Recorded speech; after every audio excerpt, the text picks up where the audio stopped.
We know that tolaim and shratzim are small. Well, how small can they actually be? Or is there a lower bound to this prohibition of shratzim?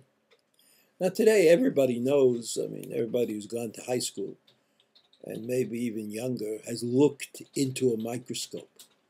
If you take a microscope and you look at a drop of water in that microscope, you might be amazed to find the zoo that's contained in almost every drop of water, water that has not been purified in a special way. Well, there are all sorts of animals that are running around in the drop of water, and it doesn't look to us like those animals are in the category of kosher animals. So I guess if they're not kosher animals, what are they? Are they shratzim? Are they tolaim? Are they animals that the Torah specifically wants us to avoid eating? If so, what would happen to the water that we drink?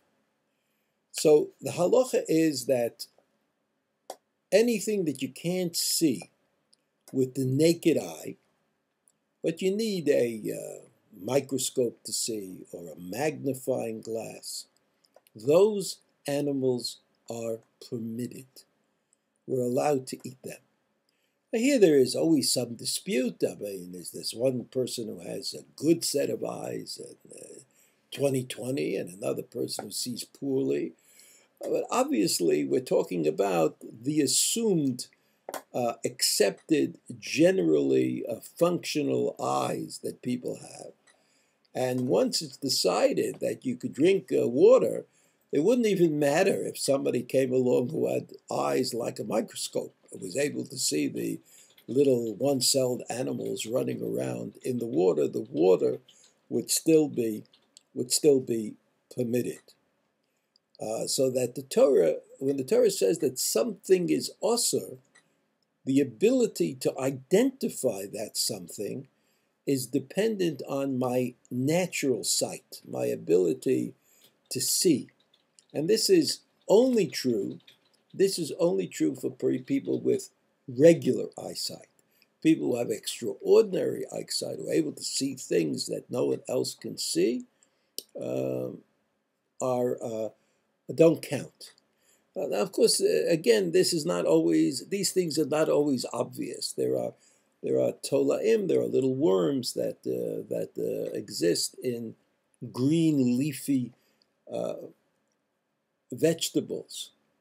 But when they don't move, you can't see them. But if you shake it and they start moving around, so you can see them moving around. So these are questions that are dealt with in the halakha. Can I see them or can't I see them?